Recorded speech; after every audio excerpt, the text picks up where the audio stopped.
Breaking news! We have some big rumors swirling around the Atlanta Falcons. But before we get into the details of this big trade rumor that's making waves, be sure to hit that like button so you don't miss any breaking news and updates about your team. Now, let's talk about the potential blockbuster deal that could send Kyle Pitts to the Kansas City Chiefs. Yes, you heard that right. While Raheem Morris is only entering his second season as head coach, there's no denying that 2025 is already looking like a must-win year for the Falcons. The pressure is on, not just for Morris, but for GM Terry Fontenot as well. And with so much on the line this season, Atlanta has some tough financial decisions to make. Of course, the biggest question mark looming over the Falcons' salary cap situation is Kirk Cousins. The veteran quarterback's massive contract is creating a financial headache, even with the salary cap rising to $281.5 million.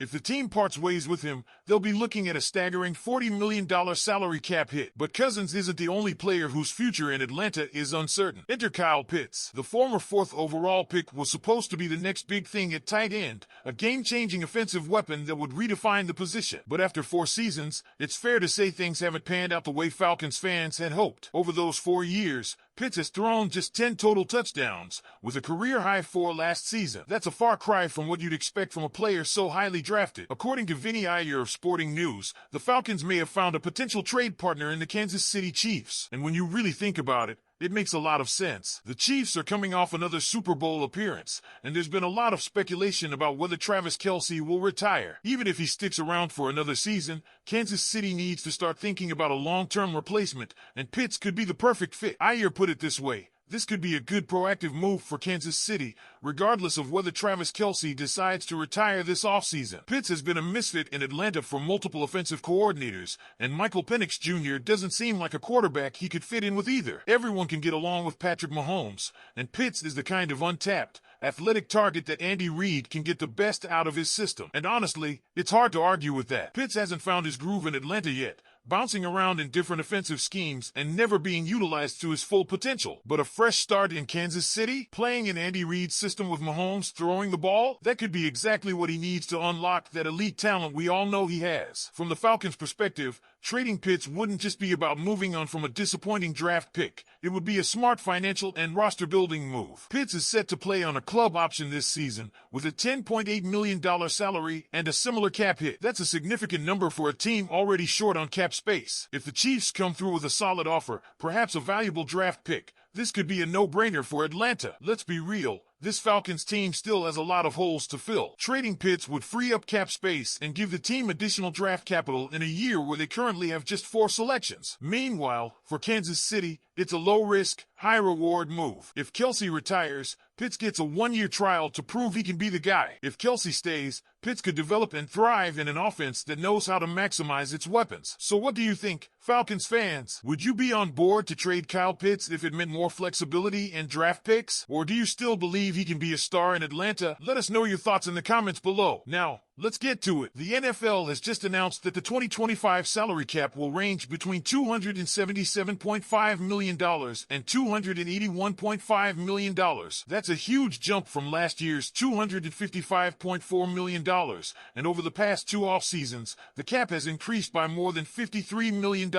That's great news, right? Well, not so fast. Even with the extra wiggle room, the Falcons are still over budget. But there's a silver lining, and we're going to break it all down. Right now, according to Over the Cap, Atlanta is $4.99 million over the salary cap. Spotrac's projections have us even worse off at $8.6 million. The Falcons are one of only 5 teams still in the red, alongside the Saints, Browns, Bills, and Seahawks. That means Atlanta has some tough decisions to make before free agency kicks off. But here's where things get interesting. There are multiple paths for the Falcons to clear cap space and put themselves in a competitive position to make some key moves this offseason. Cutting defensive tackle David Onyemata could save the team $8 million right off the bat. Restructuring contracts for guys like Grady Jarrett, Jake Matthews, and Caleb McGarry could free up nearly $30 million.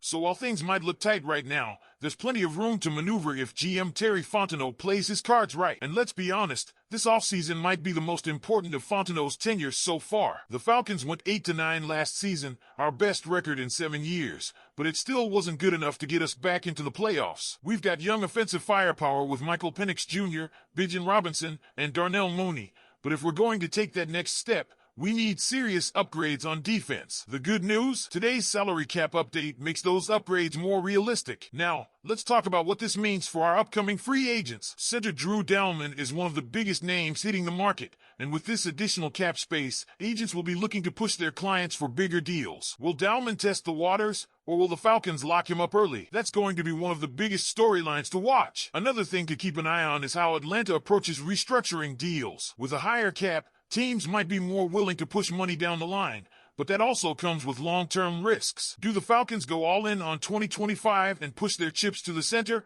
or do they take a more measured approach? These next few weeks will tell us everything we need to know about this front office's strategy. So, bottom line, yes, the Falcons are still over the cap, but today's news makes things much more manageable. A couple of smart moves, and Atlanta could be in prime position to make a splash in free agency. Now, we want to hear from you. What do you think the Falcons should do with this extra cap space? Should they go all in and bring in some big names? Or should they play it safe and focus on retaining key players? Drop your thoughts in the comments. The offseason is always an exciting time for football fans, especially as we inch closer to the 2025 NFL Draft. And while Falcons fans are always hopeful for what the draft brings, this year is looking a bit different. General Manager Terry Fontenot only has 4 selections to work with, which means every single pick has to count. That's why the front office needs to be firing on all cylinders when it comes to evaluating talent. And there's one move that could make all the difference. Let's be honest, Atlanta has had its struggles in the draft over the years. Since 2017, only 3 players drafted by the Falcons have gone on to earn Pro Bowl or All-Pro first-team honors: Bijan Robinson,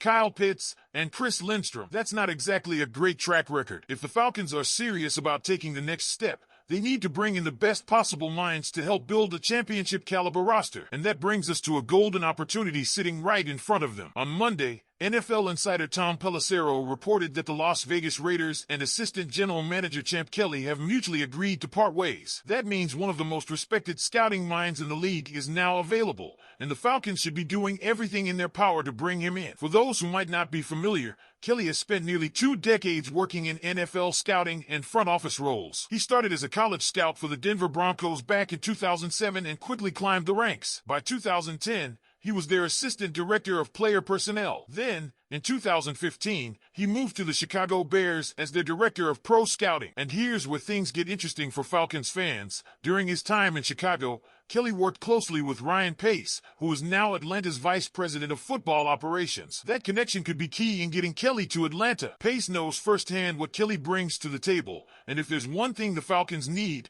it's a sharp scouting mind that can help turn mid-round picks into impact players. Over the years, Kelly has played a part in identifying and drafting players like Cody Whitehair, Jordan Howard, and Eddie Jackson, guys who turned out to be real difference makers. And let's not forget his time with the Raiders. When he was promoted to interim GM in 2023, he helped stabilize a shaky franchise, showing that he's more than just a scout. He's a leader. If the Falcons truly want to maximize their draft potential, bringing in Kelly should be a no-brainer. With only 4 picks in the upcoming draft, the margin for error is razor thin. The Falcons cannot afford another year of draft misses. Hiring Kelly would provide a much-needed boost to Atlanta's scouting department, potentially setting them up for success not just in 2025, but for years to come. So now, I turn it over to you, Falcons fans. What do you think? Should Atlanta go all in on bringing in Champ Kelly to help turn things around in the draft? Drop your thoughts in the comments below, and don't forget to like and subscribe so you never miss a Falcons update. Go Falcons!